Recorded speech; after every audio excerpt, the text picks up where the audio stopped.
Hey you guys, it's Teresa and welcome back to my channel. Today's video is going to be my August TBR. And you are going to be seeing some returns from last month because I am terrible.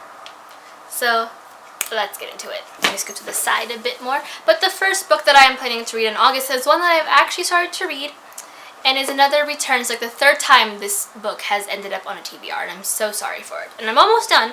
I'm like 75% of the way through. But that is Layer of Dreams by Libba Bray. This is the sequel to The Diviners. And it follows our characters kind of directly, like a couple months I believe, after the events of the first book. Now The Diviners is a young adult historical fiction, thriller, and paranormal book.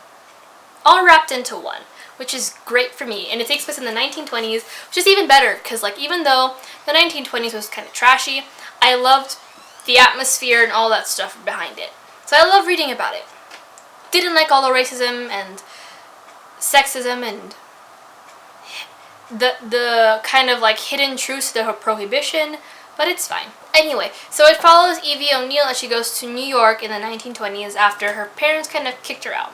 There she realizes that she's always known that she's had these fun little powers that kind of help her get into like people's heads and like their backstories just by merely touching an item.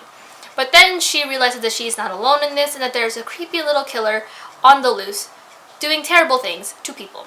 And this is the sequel. And it's all about dreaming and it's so interesting and I can never put it down when I start it and I just need to finish it. But it's so good, and I'm just so in love with the characters, and Henry is worrying the living hell out of me, like, please friend, stop what you're doing, it'll be fine, just take like a breather for a couple of days. It'll be fine, please, please. But yeah, I'm excited to finish this and move on to Before the Devil Breaks You, and hopefully before then, when the fourth book comes out, there will not be another recovering, because I think this series has gone through like 3 of them.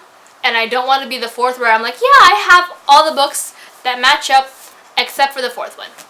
Like, I'm willing to buy the hardcover and have it be paperback, hardcover.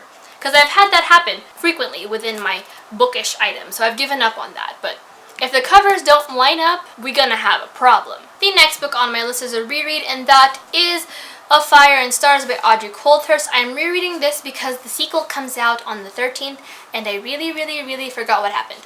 Which is very rare for me, but it's been like several years since I read the book. So it makes sense that I forgot what happened. But essentially this is a young adult high fantasy romance and it features a female romance, as you can clearly tell by the 2 girls holding hands on the cover. But here Denna has been a princess of a different country and she has these magical powers that have kind of been kept secret because the land around her is not a fan of magical powers. That is until she is shipped off to get married to the prince who she has been betrothed to for a while now.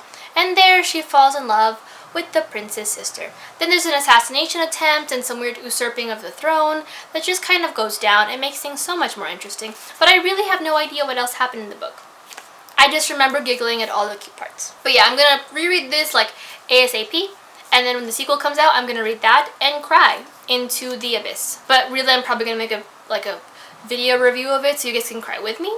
But until then, I'm crying to the abyss. The next book on the list is A Darker Shade of Magic by V.E. Schwab. This is an adult fantasy book that features different Londons. Essentially, every London is color-coded, which I am a fan of because I love color-coding everything. There's a different version of every London. There's like Black London, Red London, Blue London, Grey London. And if I say that any more times, it'll become a tongue twister. And our main character is the last messenger who can jump between worlds from Red London to the other Londons. So I'm excited to read it. I tried reading it before I read Layer of Dreams, but I felt like after reading the first line, which is Kel wore a very peculiar coat, I realized that I probably need more emotional attachment to be able to go ahead and really invest myself in the story. So I will be picking this up probably after I finish Of Fire and Stars. The next book on my list is one that I'm super excited for but super hesitant about, and that is The Secret History by Donna Tartt. This is, yes, an adult thriller, and I have seen it be compared to The Raven Boys, where one of them is dead but they don't know it. And there's a weird obsession with some random object, and this time it's Greek mythology, and it takes place in college, and it's a group of funky little boys. So I'm excited to pick this up. Everyone says it's so good. And like she won the Pulitzer Prize for 2014 for her other book, The Goldfinch. So I kind of have to read this book and then pick up The Goldfinch because that's becoming a movie. But either way, I'm excited to pick this up. It looks really interesting from what I have seen and from what I have heard from people.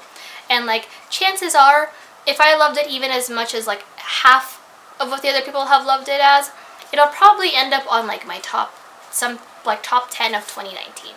So very excited because I will be living vicariously through the fact that they are all studying the classics and I decided not to study the classics like a dumbass, but it's fine. The next book on my list is actually a present from, like a random present, not random, my birthday was in June. And my friend kindly bought me a present and surprised me with it. And that is Red Queen by Victoria Aveyard. This is a young adult high fantasy. Yes, high fantasy, where the world is kind of ruled by blood. If you have red blood, you are considered a commoner, not very interesting like everyone else. But if you have silver blood, you are given these abilities that make you, according to the synopsis on the back, very close to gods.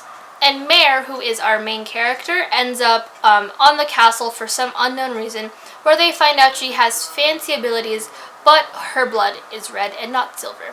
So she's thrown into this world of like political games and like falling in love and like love triangles and all that fun stuff. I wasn't sure about the book in the beginning, primarily because like I haven't heard a lot about it. I hear Red Queen and I think of Alice in Wonderland, but it is not Alice in Wonderland.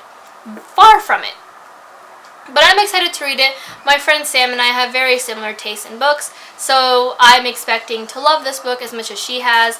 And I know it's a series, so I'm probably going to pick up the rest. So thank you, Sam, once again. At the same time, I hate you, Sam, once again, because I'm probably going to cry. Because Fangirl and An Ember in the Ashes made me cry. So thank you for that. And the last book on this list is Legendary by Stephanie Garber. I almost said Stephanie Caraval. It's fine, but this is a sequel to Caraval by Stephanie Garber, and in that book we essentially follow Scarlet as she has been writing to this man named Legend for all of her life, trying to get away to this magical circus. Until one day her sister kind of helps her run away, but not really, and ends up in this mysterious world that Legend has created. And now we're following it through her sister's eyes as she falls in love with Legend, who is kind of the mastermind behind all this random shit. I loved Caraval. It was such a fun and easy read. It was super like quick to get into, and it's like circus stuff, and I love books about the circus.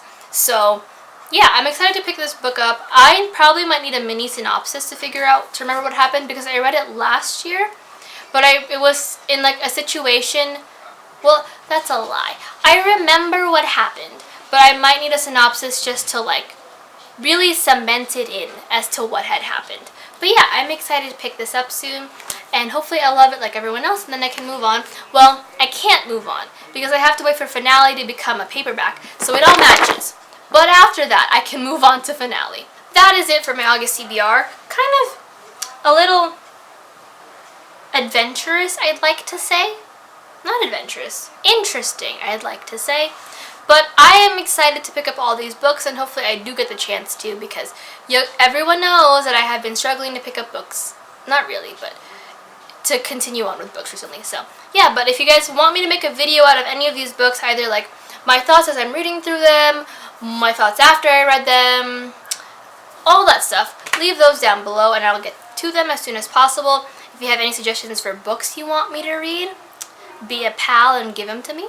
But until then, like those videos, comment. I have all of my social media links down below if you want to, hang out with me as I scream into the abyss about books. But until then, I'll talk to you guys everywhere else, and have a great week. Bye!